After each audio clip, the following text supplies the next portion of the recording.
Hi ನಮಸ್ತೆ ಎಲ್ರಿಗೂ. So actually ಇವತ್ತಿನ ವೀಡಿಯೋದಲ್ಲಿ ಏನು ಹೇಳ್ತಾ ಇದ್ದೀನಪ್ಪ ಅಂದರೆ BMI ಬಗ್ಗೆ. BMI ಅಂತಂದ್ರೆ ಏನು ಅಂದರೆ ನಾರ್ಮಲಿ ನಮ್ಮದು ವೆಯ್ಟ್, ನಮ್ಮ ಹೈಟಿಗೆ ತಕ್ಕಂಗೆ ವೆಯ್ಟ್ ಕರೆಕ್ಟಾಗಿ ಇದೆಯಾ ಇಲ್ವಾ ಅಂತ ಹೇಳೋದನ್ನ BMI ಅಂತೇಳಿ ಕರೀತಾರೆ. ಸೊ ಆ್ಯಕ್ಚುಲಿ ನನ್ನ BMI ಹೆಂಗೆ ನಾನು ಚೆಕ್ ಮಾಡ್ಕೊಳ್ಳೋದು ಅಂತಂದರೆ ತುಂಬ ಸಿಂಪಲ್. ಈ ಒಂದು ವೀಡಿಯೋ ತೋರಿಸ್ತೀನಿ ನೋಡಿ.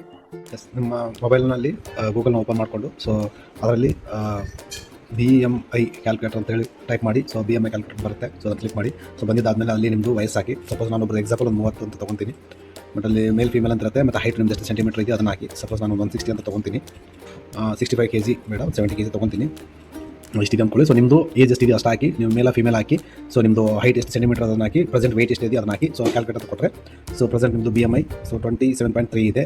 ದಟ್ ಮೀನ್ಸ್ ನಿಮ್ದು ಇವಾಗ ನೀವು ಓವರ್ ವೆಯ್ಟಲ್ಲಿ ಇದ್ದೀರಿ ಅಂತ ಅರ್ಥ. ಸರಿನಾ? ಹಿಂಗೆ ನಿಮ್ಮದು ರಿಪೋರ್ಟ್ ಬರುತ್ತೆ. ರಿಪೋರ್ಟ್ ಬಂದ ಕೂಡಲೇ ಚೆಕ್ ಮಾಡ್ಕೊಳ್ಳಿ, ನೀವು ಹೆಲ್ತಿ ವೆಯ್ಟಲ್ಲಿದ್ದೀರಾ ಅಥವಾ ಓವರ್ ವೆಯ್ಟಲ್ಲಿದ್ದೀರಾ ಅಥವಾ ಒಬಿಸಲ್ಲಿ ಇದ್ದೀರಾ ಅನ್ನೋದು ನಿಮ್ಗೆ ಗೊತ್ತಾಗುತ್ತೆ. ಅಥವಾ ಅಂಡರ್ ವೆಯ್ಟಲ್ಲಿದ್ದೀರಾ ಅನ್ನೋದು ಗೊತ್ತಾಗುತ್ತೆ. 18.5 ಇಂದ ಒಳಗಡೆ ಇದ್ದರೆ ಅಂಡರ್ ವೆಯ್ಟ್, 18.5 ಮೇಲೆ ಇದ್ದರೆ ನಾರ್ಮಲ್ ವೆಯ್ಟ್, ಓವರ್ ವೆಯ್ಟ್, ಒಬಿಸ್ ಅಂತ ತೋರಿಸುತ್ತೆ. ಎಸ್, ಆ್ಯಕ್ಚುಲಿ ನೋಡಿ, ಈ ವಿಡಿಯೋದಲ್ಲಿ ಹೇಳ್ದಂಗೆ ನಿಮ್ಮ BMI ಯಾವ ಸ್ಟೇಜಲ್ಲಿದೆ, ನಿಮ್ಮ ಹೈಟಿಗೆ ತಕ್ಕಂಗೆ ನೀವು ವೆಯ್ಟ್ ಇದ್ದೀರಾ ಇಲ್ವಾ, ಅಥವಾ ಅಂಡರ್ ವೆಯ್ಟಲ್ಲಿ ಇದ್ದೀರಾ ಅಥವಾ ಓವರ್ ವೆಯ್ಟ್, ಒಬಿಸ್ ಆ ಥರ ಕ್ಯಾಟಗರಿಯಲ್ಲಿ ನಿಮ್ದು ಇದೆಯಾ. ಈ ಥರ ಏನಾದರೂ ನಿಮ್ಮದು ನಾರ್ಮಲ್ ವೆಯ್ಟಲ್ಲಿಲ್ಲ, ವೆಯ್ಟ್ ತುಂಬ ವೇರಿಯೇಷನಲ್ಲಿ ಇದೆ ಅಂತಂದರೆ ಅದಕ್ಕೆ ನನ್ನ ಹತ್ರ ಸೊಲ್ಯೂಷನ್ ಇದೆ. ನಿಮ್ಗೆ ಏನಾದರೂ ಇಂಟ್ರೆಸ್ಟ್ ಇದ್ದರೆ ನನ್ನ ವೀಡಿಯೋನ ಫಾಲೋ ಮಾಡಿ, ನಮ್ಮ ಚಾನಲ್ನ ಸಬ್ಸ್ಕ್ರೈಬ್ ಮಾಡ್ಕೊಳ್ಳಿ.